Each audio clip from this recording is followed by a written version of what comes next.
Chapter 1. The Dawn of the Galaxy. In the beginning, the Force stirred in the cosmic void, a boundless energy weaving light and dark across the galaxy. The void was formless, a swirling nebula of chaos and shadow, with the Force's essence rippling over the cosmic deep. The Force declared, "Let there be light," and stars ignited, their radiance shattering the darkness. The Force saw the light and called it good, separating starlight from the void's shadow. It named the light day and the darkness night, marking the first cycle of the galaxy. On the second cycle, the Force proclaimed, "Let a dome rise amidst the cosmic mists." It forged atmospheric shields around nascent planets, parting stellar gases to form skies. The Force named these shields Sky, and another cycle passed. On the third cycle, the Force gathered plasma seas and stardust, revealing dry land on a verdant planet called Eden Prime. It summoned lush jungles, towering Rocha trees, and glowing kyber crystals, each bearing seeds of life. The Force deemed this ecosystem good. On the fourth cycle, the Force set suns to blaze by day, moons to glow by night, and hyperspace lanes to mark seasons and years. These lights illuminated Eden Prime, ruling day and night, and the Force approved. On the fifth cycle, the Force filled Eden Prime's seas with coloclaw fish and extagorths, and its skies with minox and convers. It blessed them, saying, "Multiply and fill the seas and skies."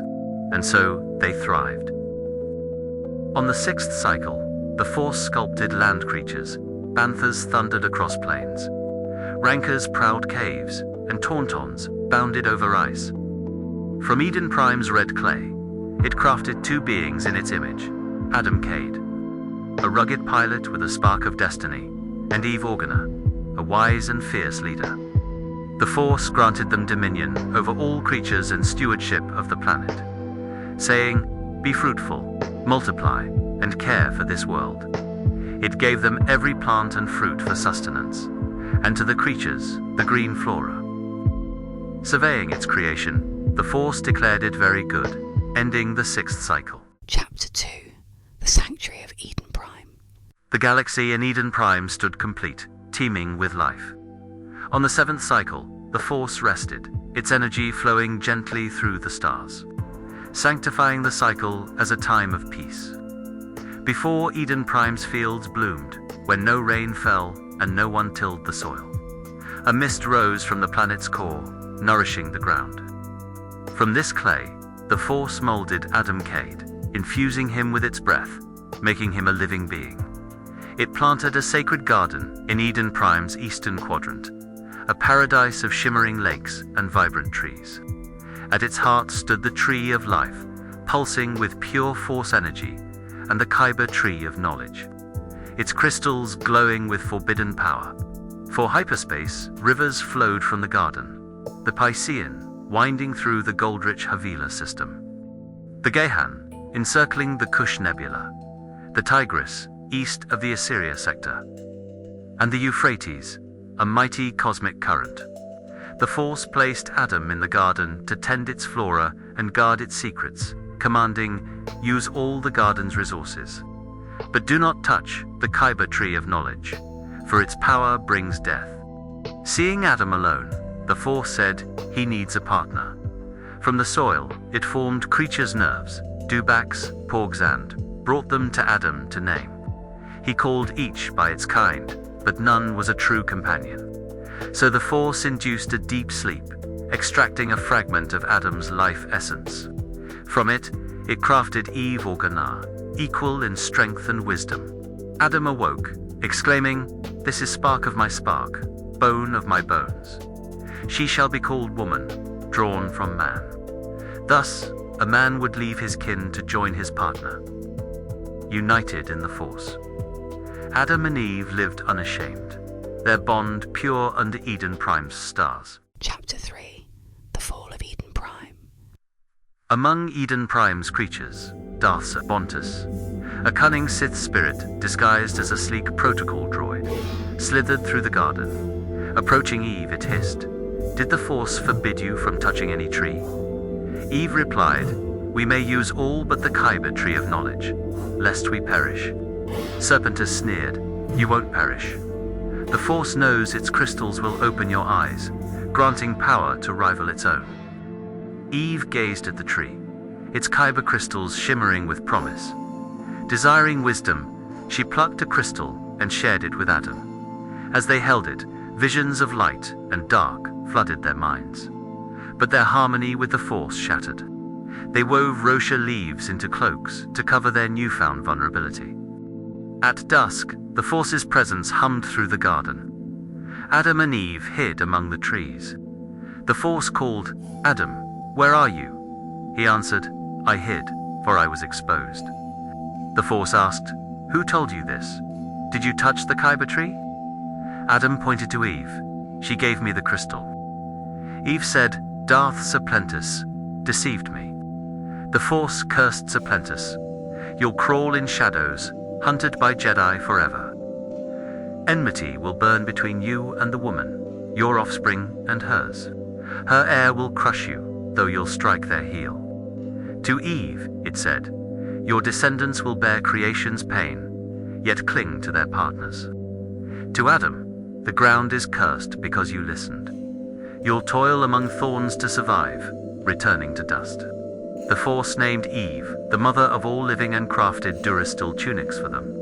To bar them from the Tree of Life, it exiled them from the garden, stationing Jedi sentinels with ignited lightsabers to guard the way, their blades flaming in the cosmic night.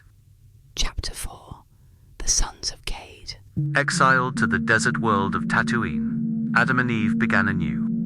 Eve bore Cain Skywalker, saying, "With the Force's aid, I've forged a man." She later bore Abel Cade, a gentle nerve herder, while Cain tilled Tatooine's sands.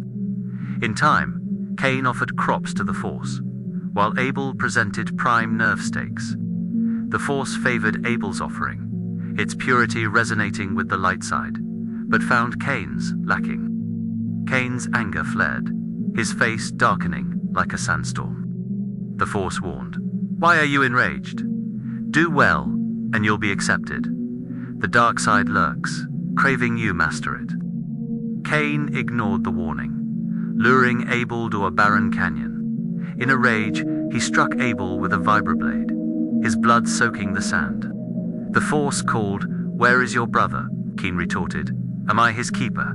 The Force replied, "His blood cries from the ground. You're cursed. This soil will yield nothing. You'll wander as a fugitive." Cain pleaded, "My punishment is too great. Anyone may kill me." The Force etched a glowing sigil on him, decreeing, "Whoever slays Cain faces sevenfold vengeance." Cain fled to the Nod system, east of Eden Prime. There, Cain took a wife and fathered Enoch, building a city named after him. Enoch's line grew: Irad, Mehujael, Methushel, and Lamech, who took wives Ada and Zillah. Ada bore Jabal, ancestor of nomads, and Jubel, father of clue-horn players. Zillah bore Tubal-Cain, a blaster and droidsmith, and Nama, a poet. Lamech boasted, "I've slain a man for wounding me. If Cain is avenged sevenfold, I am Sepeti sevenfold." Eve bore Seth-Cade, saying, "The Force gave me another four, Abel." Seth fathered Enosh, and their people invoked the Force's name. Chapter 5. The Lineage of the Cades. His is the chronicle of Adam Cade's descendants, crafted in the Force's image. At 130 cycles, Adam fathered Seth, living 800 more cycles with other sons and daughters, dying at 930. Seth, at 105, fathered Enosh, living 807 more cycles, dying at 912. Enosh, at 90, fathered Kenan, living 815 more cycles, dying at 905. Kenan, at 70, fathered Mahalalel, living 840 more cycles, dying at 910. Mahalalel, at 65, fathered Jared, living 830 more cycles, dying at 895. Jared, at 162, fathered Enoch, living 800 more cycles, dying at 962. Enoch, at 65, fathered Methuselah. He walked with the Force, vanishing at 365 cycles, taken to become one with it. Methuselah, at 187, fathered Lamech, living 782 more cycles, dying at 969. Lamech, at 182, fathered Noah Antilis, saying, "He'll bring relief from our toil." Lamech lived 595 more cycles, dying at 777. Noah, at 500, fathered Shem, Ham, and Japheth, destined to shape the galaxy. Chapter 6. The Galaxy's Corruption. As humanity spread across the stars, the sons of the Force, Jedi-like beings, took human wives, birthing the Nephilimity warriors like Mandalorians of legend. The Force saw the galaxy's wickedness, its people seduced by the dark side. Grieved, it declared, "My spirit won't abide in mortals forever. Their days are 120 cycles." The galaxy grew violent, corrupted in the Force's sight. It told Noah Antilis, a righteous pilot, "I'll end this corruption. Build a starship of gopher wood, 300 cubits long, 50 wide, 30 high, with 3 decks and a hatch, sealed with pitch against the cosmic flood I'll unleash." Noah was to bring his family, his wife, sons, and their wives, and 2 of every creature, plus provisions. Noah obeyed, constructing the ark as commanded. Chapter 7. The Cosmic Flood. The Force told Noah, "Enter the ark, for you alone are righteous. Take 7 pairs of clean creatures, 1 pair of unclean, and 7 pairs of winged beasts. In 7 cycles, I'll unleash a flood for 40 days and nights." At 600 cycles, Noah, his wife, sons, Shem, Ham, and Japheth, and their wives boarded with creatures baptized porgs, Minox 2 by 2, as the Force sealed the hatch. On the 17th day of the 2nd month, the cosmic deeps erupted, and stellar storms flooded the galaxy for 40 days. The ark drifted, rising above submerged planets. All life perished, humans, beasts, birds save, those aboard. The flood raged for 150 cycles, a testament to the Force's judgment. Chapter 8. The Waters Recede. The Force remembered Noah and his cargo, sending a cosmic wind to close the deeps and restrain the heavens. The waters receded, and in the 7th month, the ark settled on the Ararat system's peaks.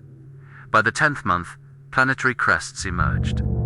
After 40 days, Noah opened a viewport, releasing a conver, which returned, finding no dry land. He sent a porg, which came back with an olive sprig, signaling retreat.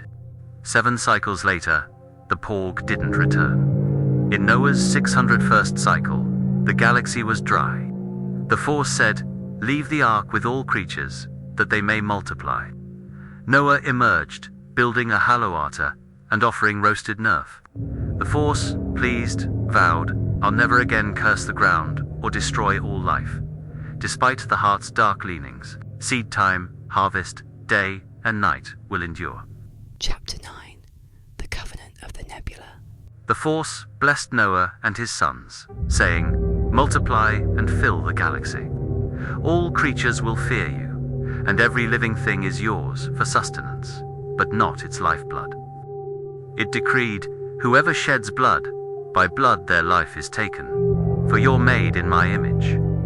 The Force established a covenant with Noah, his descendants, and all creatures, promising no more cosmic floods. It set a rainbow in the nebulae, a shimmering arc, as a sign of this everlasting vow. Noah's son Shem, Ham, and Japheth populated the stars. Noah, a farmer, planted a vineyard on Tatooine 2. Drunk on its wine, he lay exposed in his tent. Ham, father of Canaan, saw and told his brothers. Shem and Japheth covered Noah respectfully. When Noah awoke, he cursed Canaan to serve his brothers, blessing Shem and Japheth. Noah lived 350 cycles post-flood, dying at 950. Chapter 10. The Clans of the Stars. From Noah's son Shem, Ham, and Japheth sprang the galaxy's nations. Japheth's descendants, like Gomer and Javan, settled coastland planets, forming tribes with unique dialects. Ham's line, including Cush and Canaan, spread across systems. Cush's son, Nimrod, a mighty bounty hunter, founded Babel and Nineveh in Shinar. Shem's progeny, like Elam and Arpachshad, birthed the Eber clan, including Peleg, in whose days the galaxy divided, and Joktan, whose tribes settled from Messia to Sifahar. These clans, with their languages and territories, filled the stars post-flood. Chapter 11. The Tower of Coruscant. In the cycles following the Great Cosmic Flood, the galaxy's peoples spoke a single tongue, Galactic Basic, uniting their voices across the stars. As they migrated from the eastern systems, they settled on a shimmering planet in the Shinar sector, named Coruscant, for its radiant cityscapes. There, they declared, let us forge durasteel beams, tempered in plasma fires. With durasteel as stone and Tibernagas as mortars, they vowed, we'll build a city and a tower to pierce the heavens, a monument to our glory, lest we scatter across the cosmos. The Force, pulsing through the galaxy, descended to behold their gleaming tower. It mused, united in one language, their ambitions know no bounds. Let us fracture their speech to humble their pride. With a surge of its will, the Force splintered Basic into countless dialects, hotties, Twiliki, droid binary, and more. The builders' voices clashed in confusion, halting construction. The Force scattered them across the stars, naming the city Babel, for there it confounded their tongue. The tower stood as a half-finished spire, a warning against hubris. This is the lineage of Shem and Tilis, a descendant of Noah. At 100 cycles, 2 years after the flood, Shem fathered Arpachshad, living 500 more cycles and sirring other sons and daughters. Arpachshad, at 35, fathered Shelah, living 403 more cycles. Shelah, at 30, fathered Eber, living 403 more cycles. Eber, at 34, fathered Peleg, in whose days the galaxy's peoples divided, living 430 more cycles. Peleg, at 30, fathered Ru, living 209 more cycles. Ru, at 32, fathered Sarag, living 207 more cycles. Sarag, at 30, fathered Nar, living 200 more cycles. Nar, at 29, fathered Terah, living 119 more cycles. Terah, at 70, fathered Abram Cade, Nar, and Haran, who fathered Lot Van. Haran died young in the Yor system of the Chaldean sector. Abram and Nar took wives. Abram's was Sarai, who was barren, and Nar's was Milcah, daughter of Haran. Terah led Abram, Sarai, and Lot from Yor toward the Canaan system, but settled in the Haran system, where he died at 205 cycles. Chapter 12. Abram's Call to the Stars. The Force's voice resonated through the Haran system, calling to Abram Cade, a skilled pilot with a freighter's heart. Leave your system, your kin, and your father's docking bay for a planet I will reveal. I will forge you into a great nation, bless you, and make your name a beacon across the stars. Through you, all galactic clans will find blessing. At 75 cycles, Abram obeyed, packing his starship with Sarai, his nephew Lotvan, their droid crews, and their cargo of kyber crystals, heading for the Canaan system. Abram landed in the Shechem asteroid field, near the sacred Moray Nebula, its gases swirling with Force energy. The Force appeared, proclaiming, to your descendants, I give this system. Abram erected a hollow tur, its light pulsing in reverence. He moved to the Bethel sector, pitching his space tent between Bethel and Ai, building another altar and invoking the Force's name. He journeyed toward the Negib system, but a famine gripped the stars, driving him to Corellia, a wealthy planet ruled by Moff Tarkin, a pharaoh-like governor. Fearing Corellian raiders would kill him for Sarai's striking beauty, Abram said, "Tell them you're my sister, to spare my life." Corellians, dazzled by Sarai, praised her to Tarkin, who took her into his palace. rewarding Abram with nerfs, dewbacks, astromech droids, and X-Wing fighters. But the Force unleashed ion storms and power surges on Tarkin's palace. Punishing him for taking Sarai, Tarkin summoned Abram, fuming. "Why hide that she's your wife? Take her and leave." Tarkin's guards escorted Abram, Sarai, and their possessions out of Corellia. Chapter 13. The parting of Abram and Lot. Abram, Sarai, and Lot returned to the Negeb, now rich with livestock, credits, and kyber crystals. They retraced their path to Bethel, where Abram's hollow altar still glowed. Lot, too, had amassed herds and starships, but their crews quarreled, unable to share the system with the local Canaanites and parasites.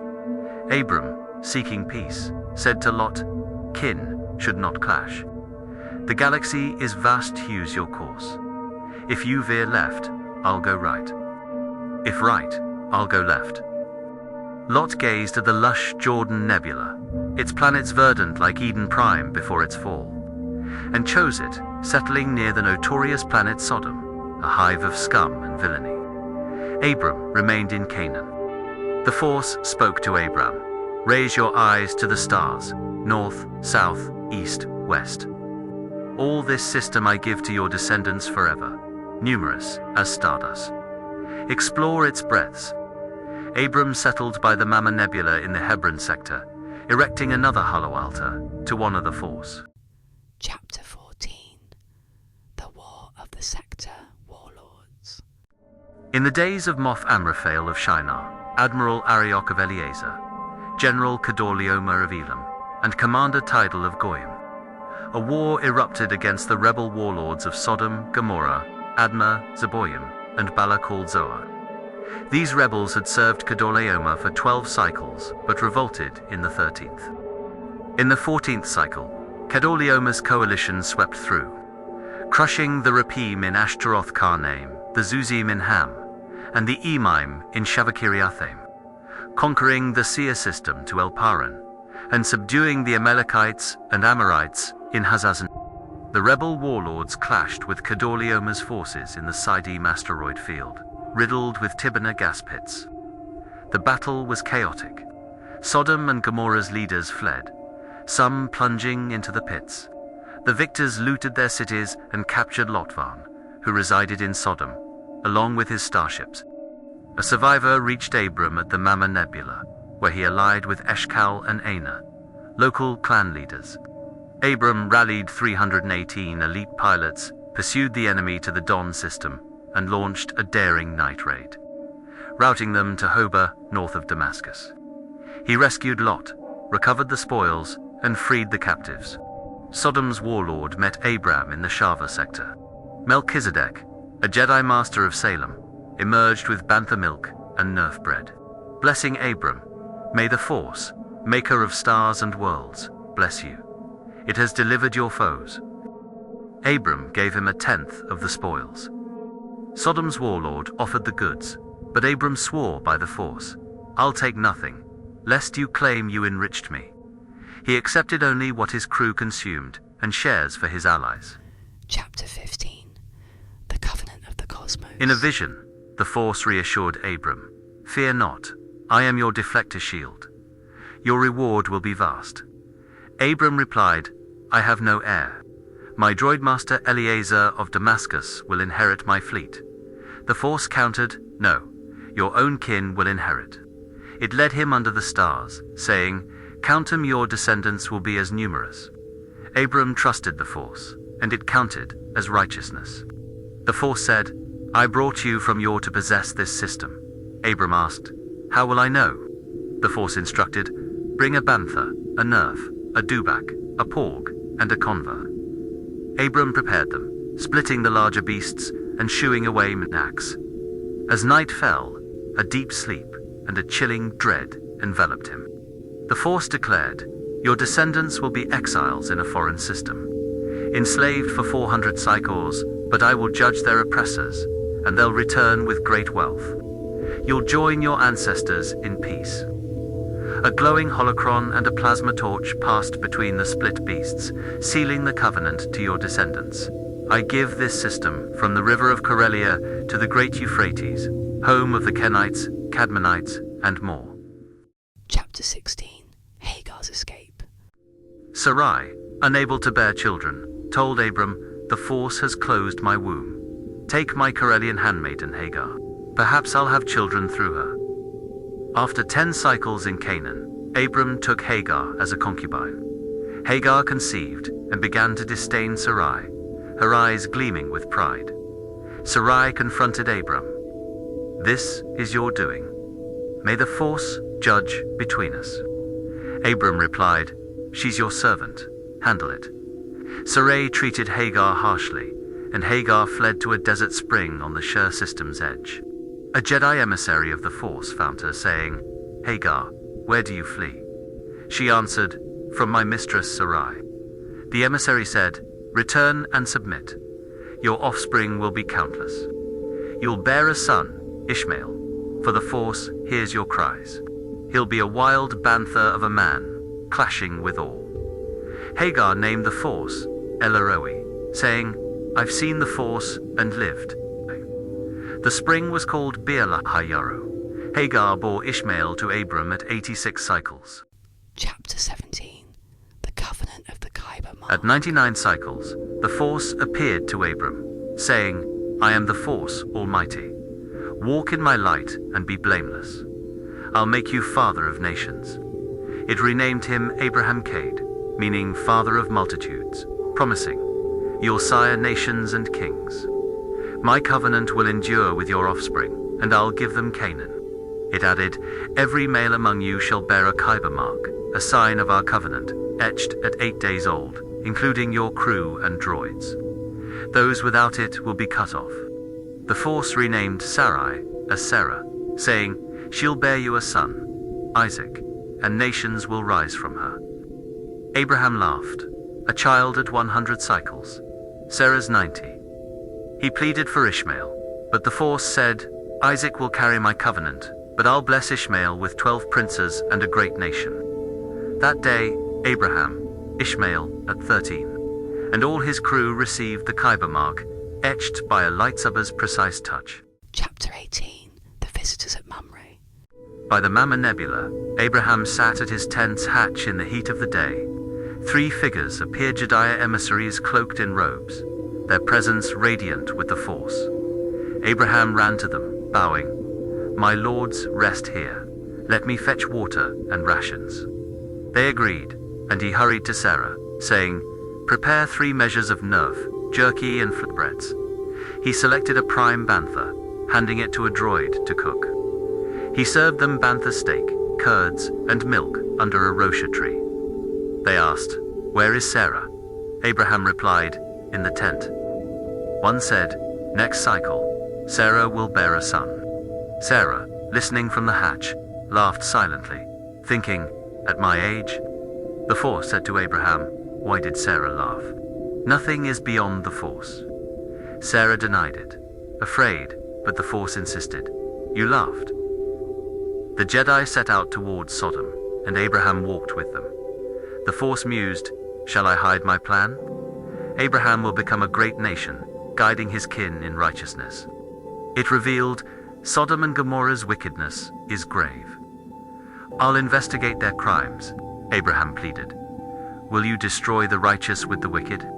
If 50 righteous are found, will you spare Sodom?" The Force agreed. "For 50, I'll spare it." Abraham bargained down to 10, and the Force promised, "For 10 righteous, I won't destroy it." Then it departed, and Abraham returned to his tent. Chapter 19. The Fall of Sodom. 2 Jedi emissaries arrived at Sodom's spaceport by evening, where Lot Van sat at the gate. He bowed, saying, "My lords, rest at my outpost and recharge your droids." They declined, preferring the public square, but Lot insisted, hosting them with a feast of unleavened flatbreads. Before they rested, Sodom's citizens Yong and Alt surrounded Lot's outpost, demanding, "Bring out your guests so we may interrogate them." Lot stepped outside, sealing the hatch, and pleaded, "Don't harm them. I have 2 daughters, untouched. Take them instead." The mob sneered, "This outsider dares judge us." They pressed to breach the door, but the Jedi pulled Lot inside, striking the mob with a force blindness, leaving them stumbling. The Jedi told Lot, "Gather your kin. We're to destroy this planet for its crimes."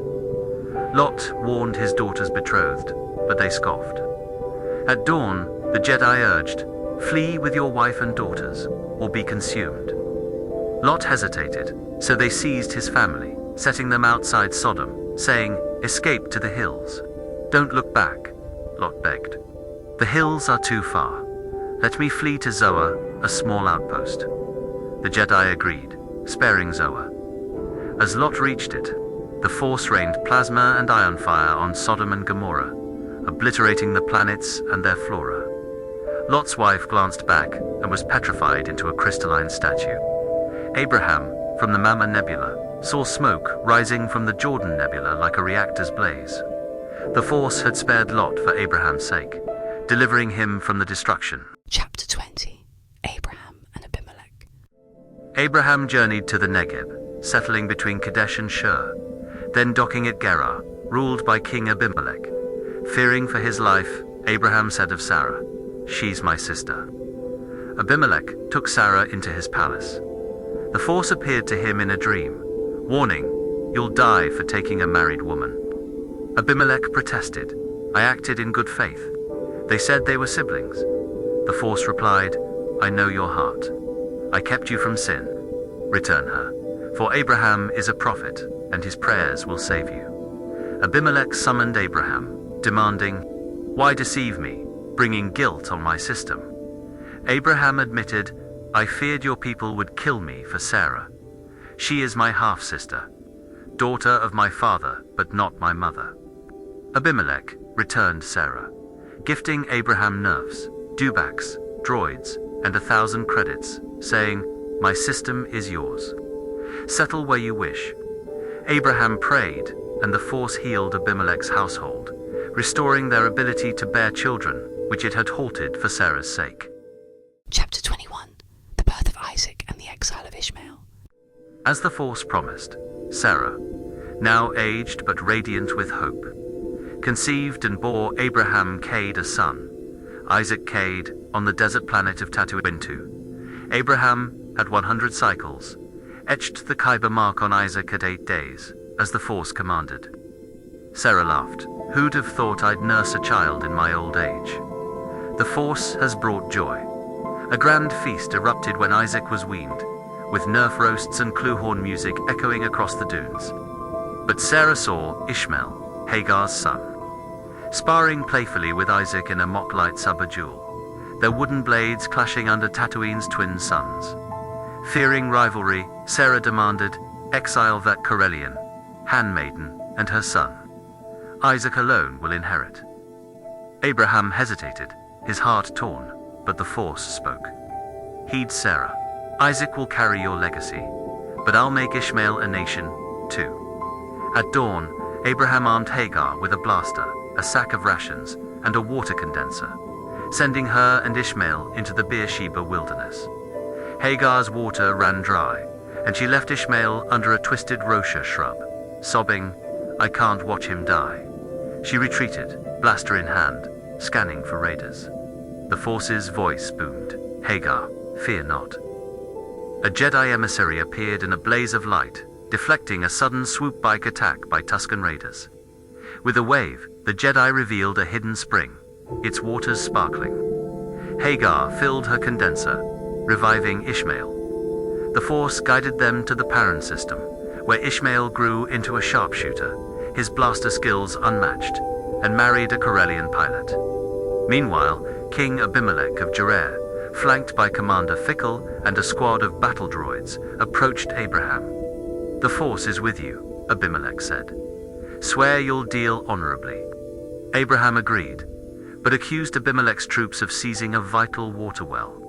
Abimelech denied knowledge, and Abraham, to secure peace, offered 7 Away lambs, their wool glowing under Tatooine's suns. They swore a covenant, naming the place Beersheba. Abimelech's forces departed, and Abraham planted a tamarisk tree, invoking the Force as the everlasting. Chapter 22. The Force tested Abraham, its voice cutting through a sandstorm.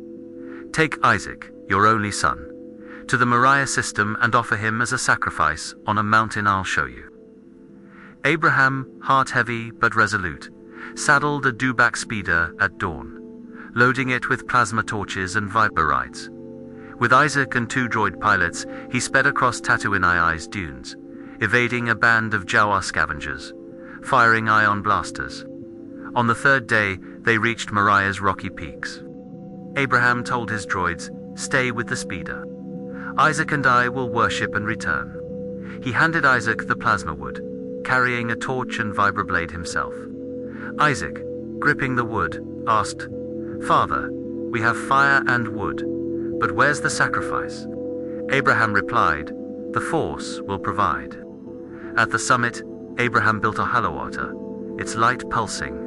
He bound Isaac with durasteel cords, laying him on the altar. As he raised the vibroblade, a Jedi emissary's voice thundered, "Abraham." A lightsaber ignited, deflecting a swooping Minoc. "Do not harm the boy. Your faith is proven." Abraham spotted a bantha, caught in a thorny vine, its horns glowing with kyber. He freed it, offering it on the altar, its flames rising to the stars. The Jedi spoke again, "Because you obeyed, your offspring will be as countless as the stars and sands. They'll conquer their enemies' gates, and all nations will be blessed through them." Abraham named the place the Force provides. He and Isaac rejoined their droids, speeding back to Beersheba. Later, a holotransmission from Nar's clan reported Milcah's children, including Bethuel, father of Rebekah. Chapter 23. Sarah's passing. Sarah lived 127 cycles, her spirit strong until her death in the Hebron sector's Kiryotharba system. Abraham mourned, his cries echoing through the dunes. Approaching the Hittite clan, he said, "I'm an outsider. Grant me a burial asteroid for Sarah." The Hittites, led by Ephron, replied, "You're a prince among us. Take our finest tomb." Abraham bowed, requesting Ephron's Machpelah cave, a fortified asteroid perfect for a crypt. Ephron offered it freely, but Abraham insisted, "I'll pay full price." Ephron named 400 credits, and Abraham, dodging a sudden pirate raid with his blaster, weighed out the sum in Kiba-backed credits. The Machpelah asteroid, with its cave and surrounding fields, passed to Abraham. He buried Sarah there, her tomb sealed with a durasteel slab, guarded by sentinel droids programmed to repel grave robbers. Chapter 24. The Quest for Isaac's Bride. Now old, Abraham summoned his loyal astromech, R4D9, steward of his fleet, swear by the Force. He said, "You'll find Isaac a wife from my kin in the NAR system, not the Canaanites." R4D9 beeped assent, its servos worry under Abraham's hand. "What if she won't come?" It queried. Abraham replied, "The Force will guide you, but don't take Isaac back there." R4D9 piloted a convoy of 10 dewback speeders, loaded with kyber crystals and hologifts, to Aram Nahurim's Nar system. At dusk, it parked by a water condenser, where locals drew coolant. R4D9 transmitted a prayer, "O Force, let the woman who offers me coolant and waters my speeders be Isaac's destined bride." Before it finished, Rebekah, Bethuel's daughter, approached with a coolant jar, her grace rivaling a Twi'lek dancer. R4D9 requested a sip. She complied, then watered the speeders, her movements swift to dodge a sudden sandstorm. R4D9 gifted her a gold nose ring and kyber bracelets, asking, "Whose daughter are you?" She replied, "Bethuel, son of Milcah and Nar." R4D9's circuits hummed with joy, praising the Force. Rebekah led it to her family's outpost, where her brother, Laban, a sharp-eyed trader, greeted it. After refueling the speeders, Laban offered rations. But R4D9 refused until it relayed Abraham's mission. Laban and Bethuel agreed, "This is from the Force." Rebekah, braving a pirate ambush with her blaster, chose to go. With her nurse and droids, she rode to the Negev. Isaac, scouting the Beerlay Hieroi system, spotted the convoy. Rebecca, veiling herself against the dust, asked, "Who's that?" R4D9 beeped, "My master's son." Isaac welcomed her into Sarah's tent, their bond sealed in a starlit ceremony. He loved her, finding solace after his mother's death. Chapter 25.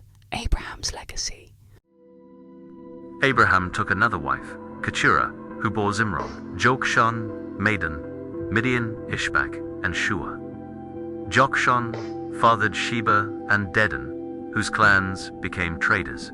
Abraham gave all to Isaac, but gifted his concubines' sons with kyber crystals, sending them to the eastern systems. At 175 cycles, Abraham died, his spirit joining the force. Isaac and Ishmael buried him in the Machpelah cave beside Sarah, blasters at the ready to fend off scavengers. Isaac settled at Bela Hayori. Ishmael, Hagar's son, fathered 12 Princess Nebaioth, Kedar Adbaal, and more ruling tribes from Havilah to Shur. He died at 137 cycles, his clans thriving. Isaac, at 40, married Rebekah, who was barren. He prayed to the force, and she conceived twins, their struggles in her womb like a starship dogfight. The force said, "Two nations are within you. The elder will serve the younger." The first emerged red and hairy, named Esau Cade, a rugged bounty hunter. The second, grasping Esau's heel, was Jacob Cade, a cunning strategist. Isaac favored Esau's game, while Rebekah loved Jacob. Once, Esau returned, famished from a hunt, blaster scorched from battling raiders. Jacob, cooking a stew in their outpost, said, "Sell me your birthright." Esau, dodging a stray blaster bolt, swore, "I'm starving." "What's it worth?" Jacob demanded an oath. Esau complied, trading his birthright for stew, his hunger outweighing his legacy. Chapter 26. Isaac's Trials in Gerar. A famine struck, worse than Abraham's day, driving Isaac to Gerar, ruled by King Abimelech. The force appeared, lights of a like, glow piercing the night. "Don't flee to Corellia, stay here. I'll bless you as I did Abraham." Isaac settled, but fearing Gerar's warriors, he called Rebekah his sister. Abimelech, spying from a viewport during a raid, saw Isaac and Rebekah embracing, blasters drawn against intruders. He confronted Isaac. "She's your wife. You risked our guilt," Abimelech ordered. "Whoever harms them dies." Isaac planted crops, reaping 100-fold as the force blessed him. His wealth herds, droids, speeders, sparked envy. Gerar's warriors, led by Fickle, sabotaged Abraham's wells, filling them with rubble. Abimelech, fearing Isaac's power, said, "Leave us." Isaac camped in Gerar's valley, reopening Abraham's wells. When his droids found a spring, Gerar's herders attacked, claiming it. Isaac named it Isaac Contention. Another well sparked a skirmish, dubbed Sitna Enmity. A third well went unchallenged, named Rehoboth, Space. Isaac moved to Beersheba, where the force vowed, "I'll make your offspring numerous." He built a hollow altar, his droids fending off Min.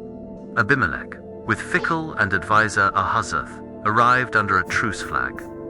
Isaac, blaster ready, asked, "Why come after exiling me?" They replied, "The force is with you. Let's make a covenant." Isaac hosted a feast, their speeders dodging a sudden crate dragon attack.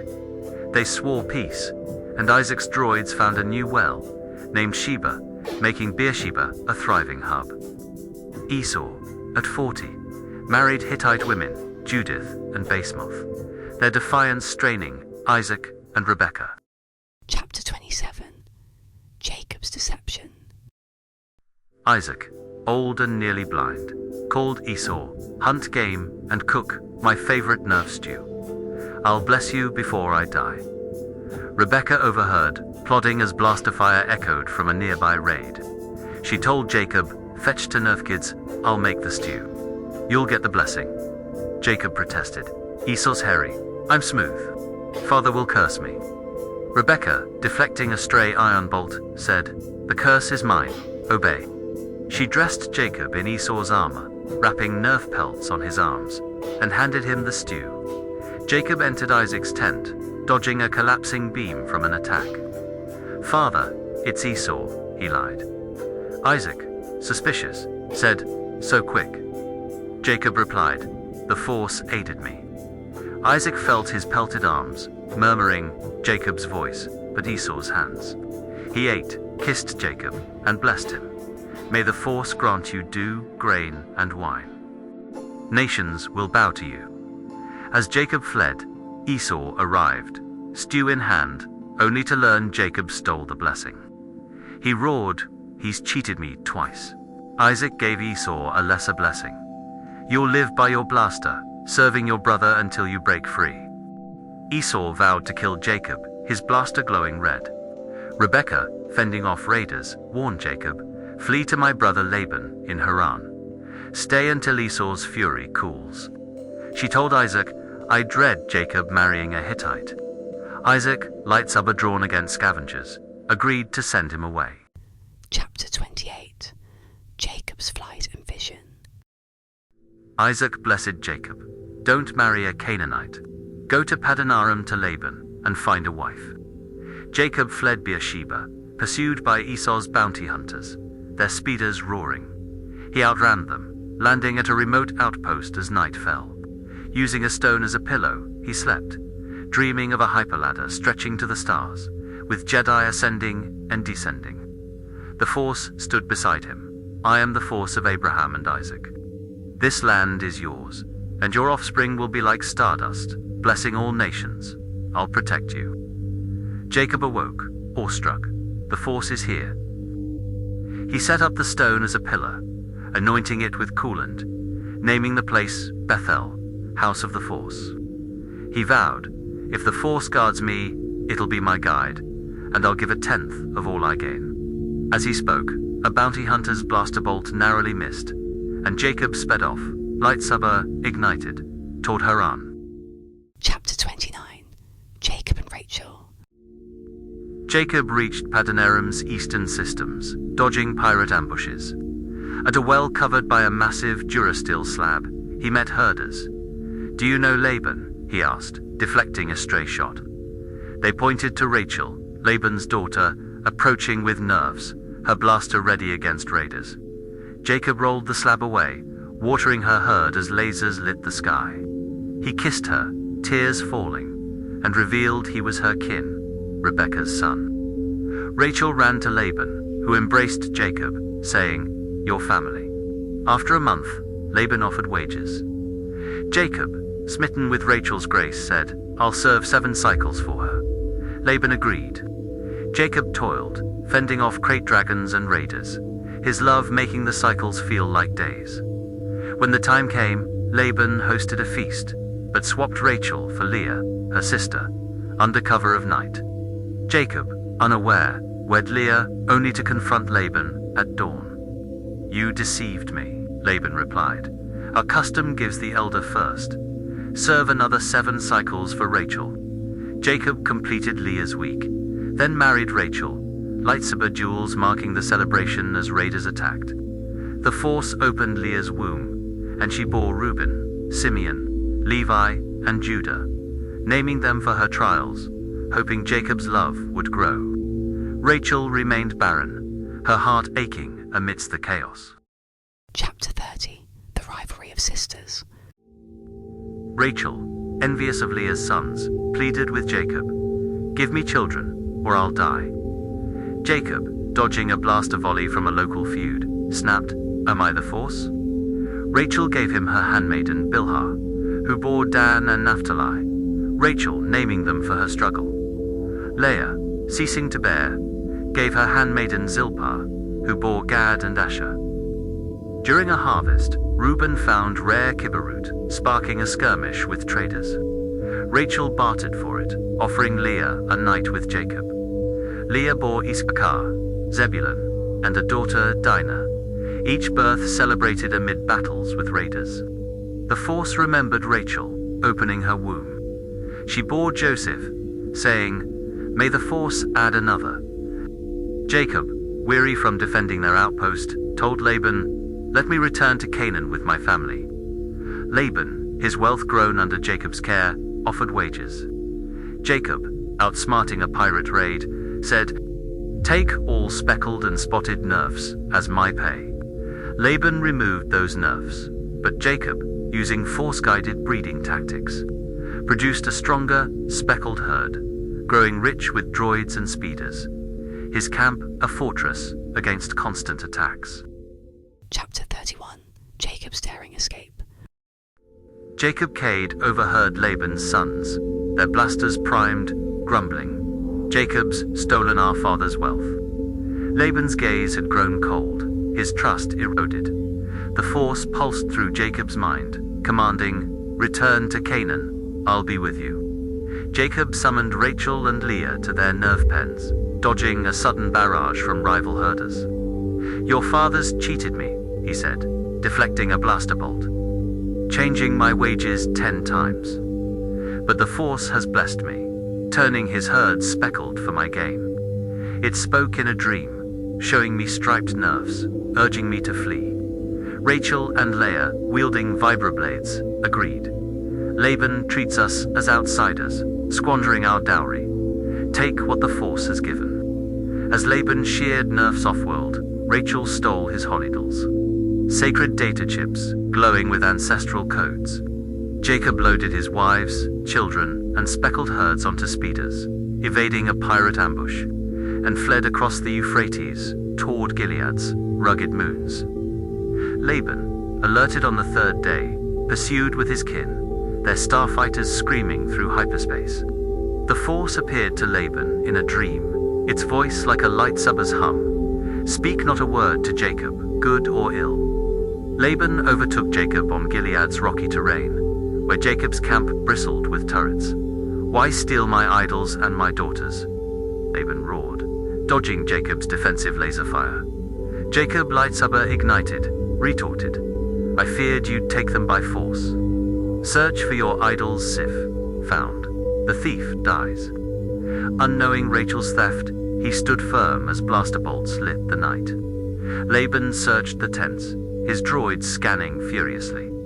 Rachel, hiding the idols in a speeder's cargo hold, sat on them, feigning injury from a recent skirmish. "Forgive me, father, I cannot rise," she said, as Laban's scans missed the chips. Furious, Jacob unleashed a tirade. 20 cycles I served you, guarding your herds from raiders and beasts. You cheated me, but the Force protected me." Laban, disarmed by a Jedi's sudden force push, conceded, "All is mine, but let's make a covenant." Jacob erected a stone pillar, his droids fending off crate dragons. They piled stones into a heap, naming it Galid Witness Heap, Laban swore. "The Force watches us. Harm my daughters, and it'll judge you." They sealed the pact with a feast, blasters at the ready. At dawn, Laban kissed his kin, blessed them, and departed, his starfighters vanishing into hyperspace. Chapter 32. Jacob's battle with the unknown. Jacob sped toward Canaan, his convoy dodging asteroid fields. Jedi emissaries appeared, their lightsabers blazing, and Jacob named the place Mahanaim, Force's camp. Fearing Esau's wrath, he sent messengers to the Seer system, saying, "Your servant Jacob seeks your favor." The messengers returned, warning, Esau approaches with 400 bounty hunters. Jacob, heart racing, split his camp into 2, thinking, if one falls, the other escapes. He prayed, "O Force, save me from Esau's blasters." He prepared a gift 200 nerves, 20 dewbacks, 30 banthas, dividing them into droves, each escorted by droid pilots under laser fire from raiders. "Tell Esau these are from Jacob," he ordered, hoping to appease him. That night, he sent his family across the Jabbok asteroid belt, speeders weaving through a meteor storm. Alone, Jacob faced a mysterious figure, Jedi or Sith, cloaked in shadow. They clashed, lightsabers sparking until dawn. The figure, unable to prevail, struck Jacob's hip with a force blast, dislocating it. "Let me go," it demanded. Jacob, gripping his foe, gasped, "Bless me first." The figure said, "You're no longer Jacob, but Israel, for you've striven with the force and prevailed." Refusing to reveal its name, it vanished. Jacob named the place Peniel Face of the Force, limping from the wound, a mark honored by his descendants. Chapter 33. Reunion with Esau. Israel Cade spotted Esau's fleet, 400 starfighters gleaming in Seir's orbit. He arrayed his family maids and children first, then Leah, Rachel, and Joseph last bracing for attack. Bowing 7 times, he approached Esau, who leapt from his cockpit, blaster holstered, and embraced him, tears streaming. They wept, dodging stray shots from a nearby skirmish. Esau asked, "Who are these?" Esau replied, "My children, blessed by the force." His family bowed, and Esau, deflecting a raider's bolt, said, "What's this convoy?" Israel answered, "A gift to win your favor." Esau declined, but Israel insisted, "Take it, for seeing you is like seeing the force." Esau offered to escort them, but Israel, wary of an ambush, said, "My children and herds move slowly." Esau returned to Seir, his fighters repelling pirates. Israel settled in Sukkot, building a durasteel outpost and pens for his nerves. He reached Shechem in Canaan, buying a landing pad from Hammer's clan for 100 credits, erecting a hallowaltar named El Elohi Israel, Force of Israel, as droid sentries guarded against raiders. Chapter 34. The Vengeance of Dinah. Dinah, Leah's daughter, ventured to Shechem's markets, her blaster at her side. Shechem, a Hivite prince, seized her, forcing her into his stronghold. Enamored, he spoke tenderly, seeking her as his wife.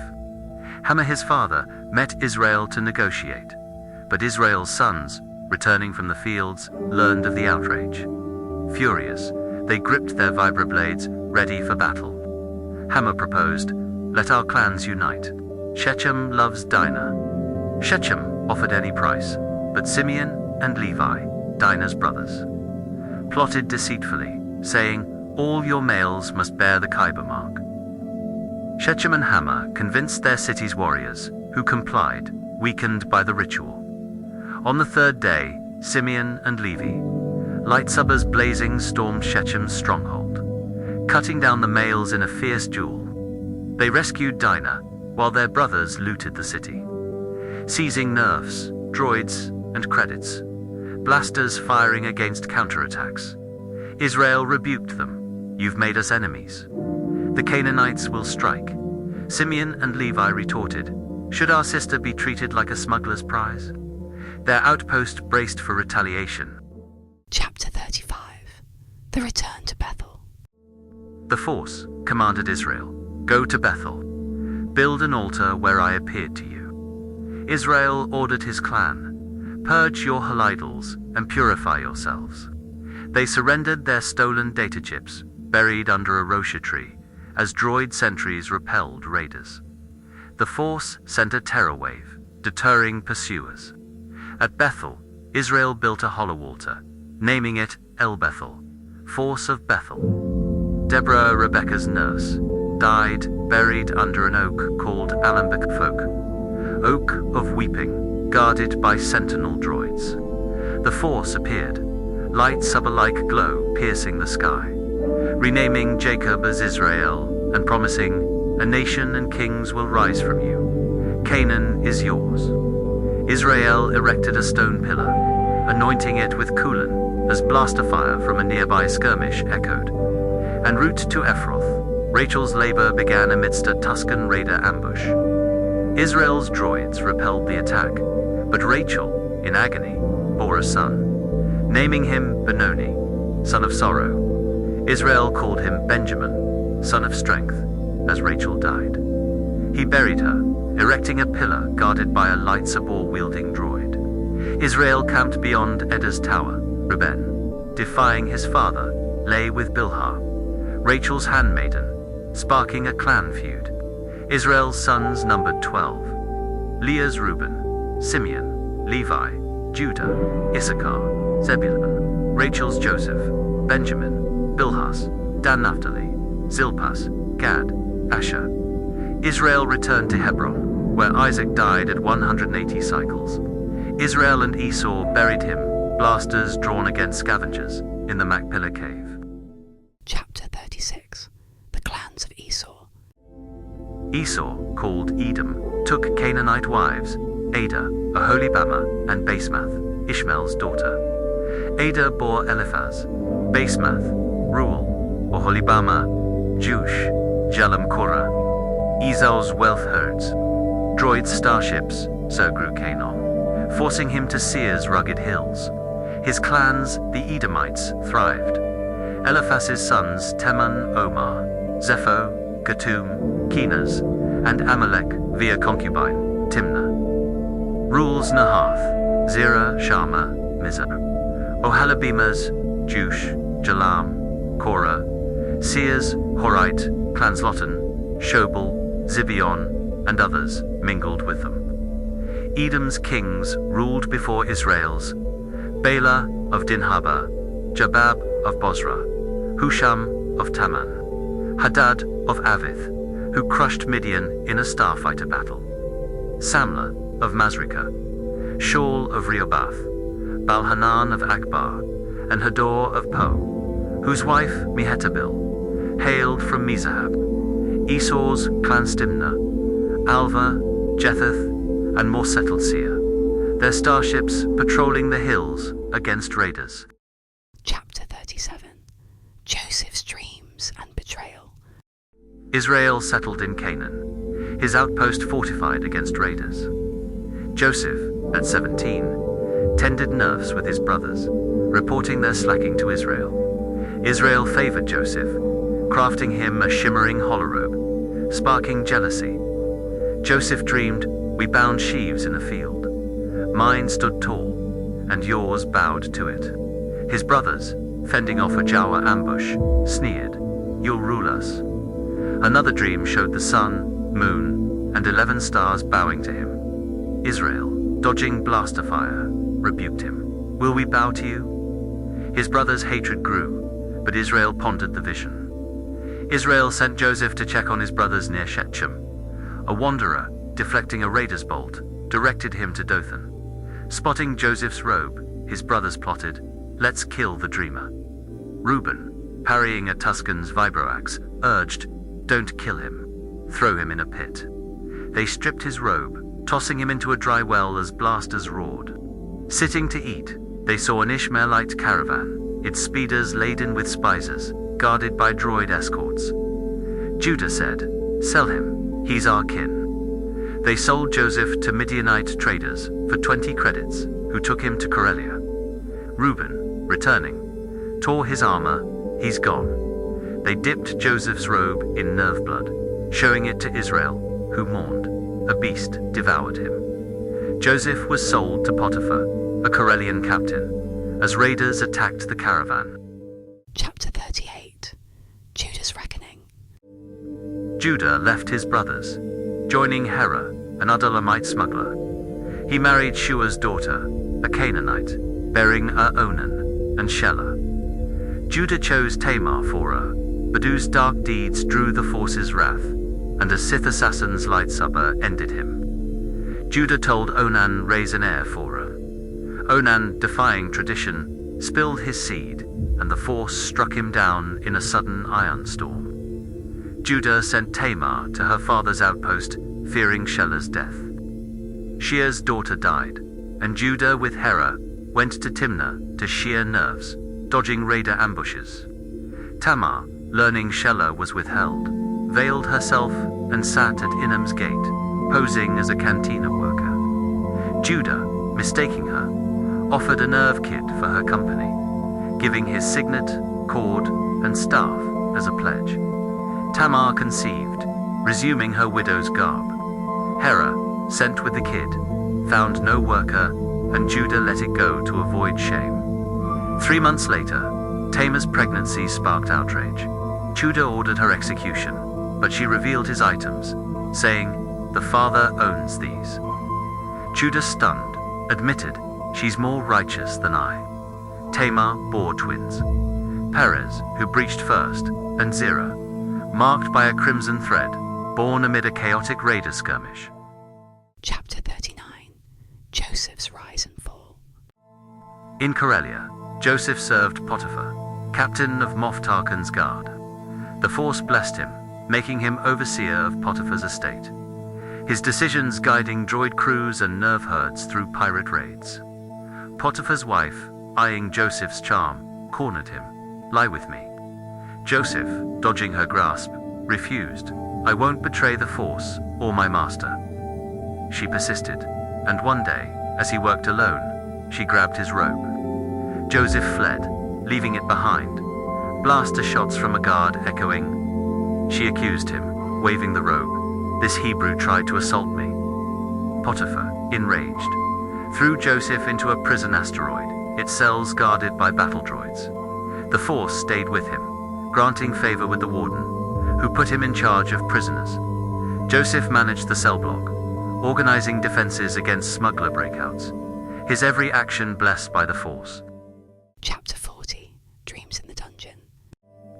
Two of Moff Tarkin's officers, his cupbearer and baker, offended him, landing in Joseph's prison asteroid. Joseph tended them, his droids repelling a gang of inmates. One night, both officers dreamed vividly. Waking troubled, Joseph, deflecting a shiv attack, asked, "What's wrong?" "The Force interprets dreams, tell me." The cupbearer said, "I saw a vine with 3 branches, budding into grapes. I pressed them into Tarkin's cup." Joseph replied, "In 3 days, you'll be restored." He added, "Mention me to Tarkin. I was stolen from Canaan." The baker, inspired, shared. 3 baskets of bread were on my head, but birds ate them.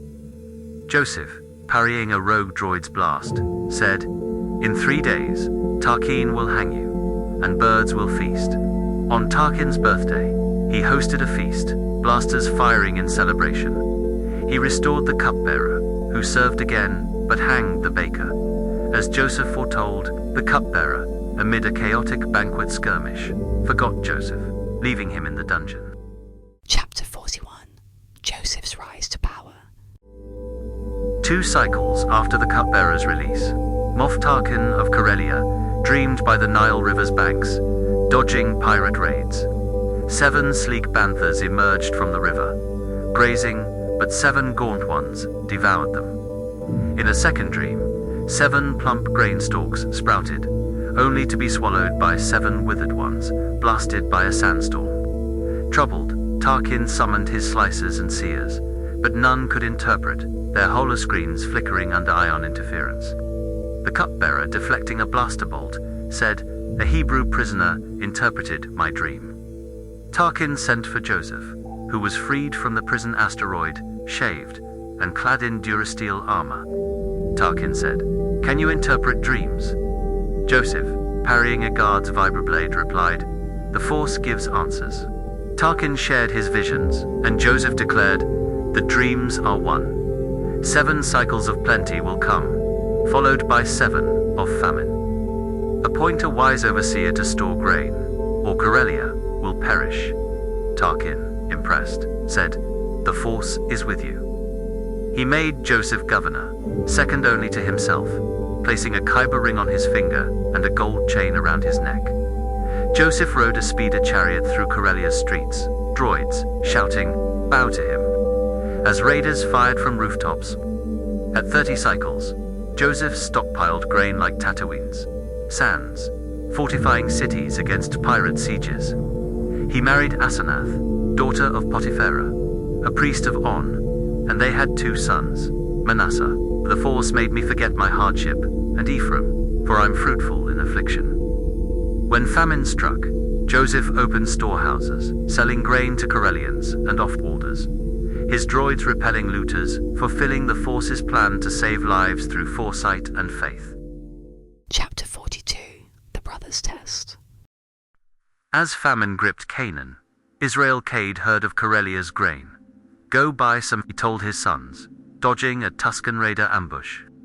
10 brothers, excluding Benjamin, sped to Karelia, weaving through asteroid fields. Joseph, now governor, recognized them as they bowed, their speeders under fire from scavengers. Recalling his dreams, he accused, "You're spies." They protested, "We're honest, sons of one man in Canaan. One brother is gone, the youngest stays with our father." Joseph, deflecting a blaster bolt, said, "Bring your youngest brother to prove your truth, or stay imprisoned." He jailed them for 3 days, their cell rocked by smuggler breakouts. On the third, Joseph said, "I fear the force. Leave one brother. Take grain and return with your youngest." They whispered, "This is for betraying Joseph." Reuben added, "I warned you." Joseph, overhearing, wept in a shielded chamber. He bound Simeon, filling their sacks with grain and secretly returning their credits as droids repelled raiders. At a cantina, one brother found his credits, fearing a trap.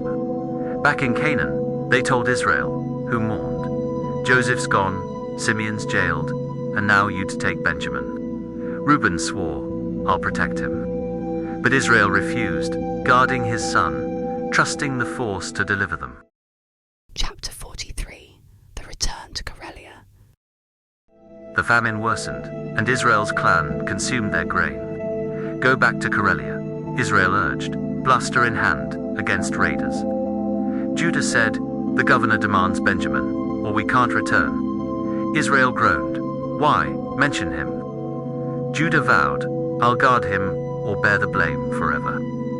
Israel relented, ordering, "Take Kibarut, bomb, and double credits to appease the governor." The brothers, with Benjamin, sped to Corellia, evading pirate starfighters in a high-speed chase. Joseph saw Benjamin and ordered his steward, "Prepare a feast."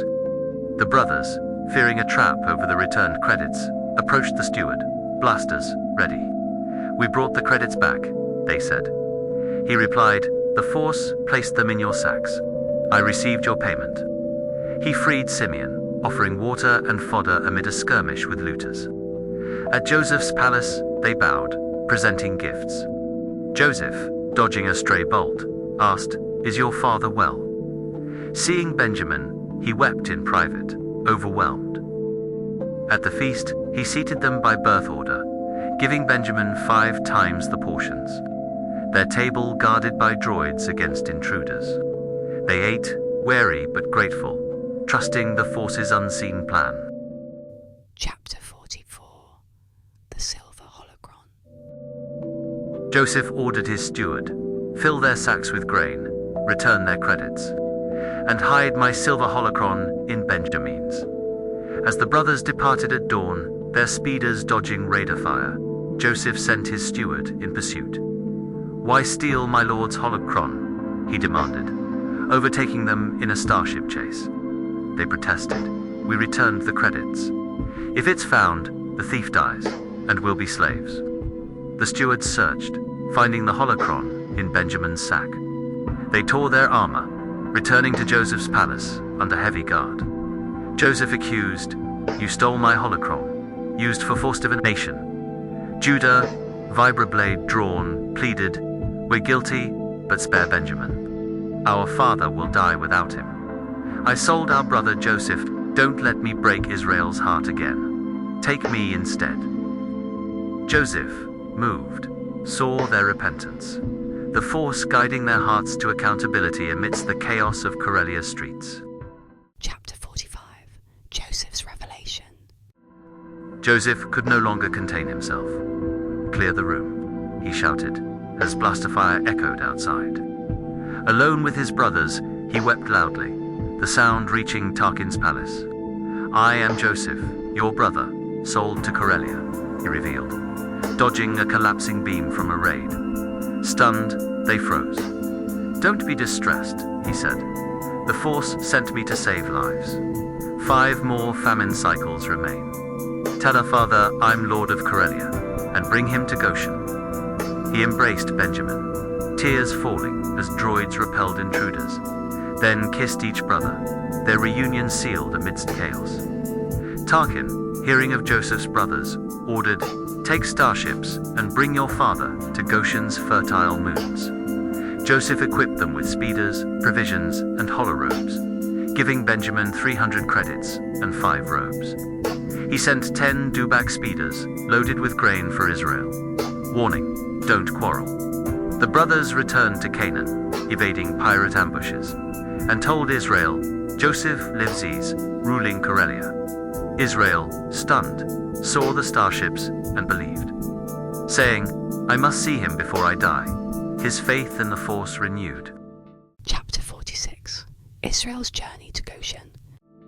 Israel loaded his clan onto starships at Beersheba, offering nerve sacrifices on a hollow tar, blasters firing to deter raiders. The force spoke in a vision. Jacob, fear not to go to Corelia. I'll make you a great nation and bring you back. Joseph will close your eyes. Israel's convoy's 66 kin, plus Joseph's son sped through hyperspace, dodging asteroid storms. Uda led the way to Goshen, where Joseph, in a gleaming chariot, met Israel. They embraced, tears flowing as starfighters repelled scavengers. Israel said, I can die, having seen you. Joseph told his brothers, I'll inform Tarkin your nerve herders. So you'll settle in Goshen, far from Corellian disdain. The clan, armed with vibroblades, prepared to meet them off, trusting the force's promise to protect their legacy. Chapter 47. Settlement in Goshen. Joseph presented 5 brothers to Tarkin, their speeders dodging raider fire. What's your trade? Tarkin asked. Nerve herders, like our ancestors, they replied, blasters ready. The famines, severe, in Canaan. Let us settle in Goshen. Tarkin told Joseph, give them Goshen's best moons and appoint capable herders over my herds. Joseph brought Israel, who blessed Tarkin, vibroblade drawn against intruders. Tarkin asked, how old are you? Israel answered, 130 cycles, few and hard, compared to my ancestors. He blessed Tarkin again, departing. Joseph settled his clan in Goshen's Ramesses sector, supplying rations amidst pirate raids. As famine gripped Corelia and Canaan, Joseph collected all credits for grain, fortifying Tarkin's treasury. When credits ran dry, Corellians traded nerfs and speeders, Joseph's droids guarding the exchange. The next cycle, they offered land and themselves, becoming Tarkin's tenants. Joseph decreed, give 1/5 of harvests to Tarkin, sparing priests' lands. The people, saved from starvation, said, you've preserved us. Israel's clan thrived in Goshen, multiplying under the force's care. As Israel neared death, he told Joseph, swear to bury me in Canaan's Machpelah cave. Joseph swore, sealing their bond, trusting the force's covenant. Chapter 48. Israel's blessing. Joseph, hearing Israel was ill, took Manasseh and Ephraim to him, their speeders evading Tuscan ambushes. Israel, propped up in his outpost, said, the force blessed me at Bethel, promising nations. Your sons are mine, like Reuben and Simeon. His eyes dim, he asked, who are these? Joseph replied, my sons, given by the force. Israel, vibroblade at his side, embraced them, saying, I never expected to see you, yet I see your children. Joseph positioned Manasseh at Israel's right, Ephraim at his left, but Israel crossed his hands, blessing Ephraim first. May the force make them a multitude, perpetuating my name. Joseph protested. Manasseh's firstborn, Israel, dodging a stray bolt, said, I know, Ephraim will be greater. He blessed Joseph, the force, my shepherd, bless your sons. He gave Joseph an extra portion, a ridge taken from Amorites, in a fierce lightsaber duel, affirming his faith in the force's guidance. Chapter 49. Israel's final charge. Israel gathered his 12 sons, their outposts under siege by raiders. Hear what awaits you, he said, blaster firing. Reuben, my firstborn, you lost your honor, defiling my bed. Simeon and Levi, your violent swords killed unjustly. May your clans scatter. Judah, your brothers will bow to you, a lion wielding the scepter until tribute comes. Zebulun, You'll settle by seas, a haven for starships. Issachar, a strong dewback, will toil. Dan, a viper, will judge. Gad, raided, will strike back. Asher, your rations will be rich. Naphtali, a swift pork, bears beauty. Joseph, a fruitful bow, endured attacks, but stood firm by the force's might, blessed with abundance. Benjamin, a ravenous womp rat, devours prey. Israel charged, bury me in Machpelah with Abraham and Sarah. His voice steady as blasters roared. He died, joining the force, his sons honoring his faith and legacy. Chapter 50. Israel's burial and Joseph's legacy. Joseph wept over Israel, kissing him as droids repelled raiders. He ordered Corellian medroids to embalm him, a 40-day process, with 70 days of mourning. Joseph sought Tarquin's leave. My father swore I'd bury him in Canaan. Tarquin agreed, and Joseph led a vast convoy Seriot's droids and kin through hyperspace, dodging pirate fleets. At Ated's threshing floor, they mourned 7 days, their cries echoing as starfighters guarded them. Canaanites named it Abel Mizraim, mourning of Corellians. Israel was buried in Machpelah as he wished. Joseph's brothers, fearing vengeance, said, Israel begged you to forgive us. They bowed, offering servitude.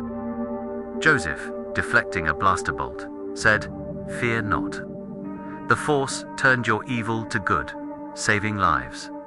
I'll provide for you. He lived to 110, seeing Ephraim's 3rd generation. Nearing death, he swore his clan, The force will bring you to Canaan. Carry my bones there. Embalmed, Joseph was placed in a durasteel coffin in Corellia, his faith in the force's promise enduring.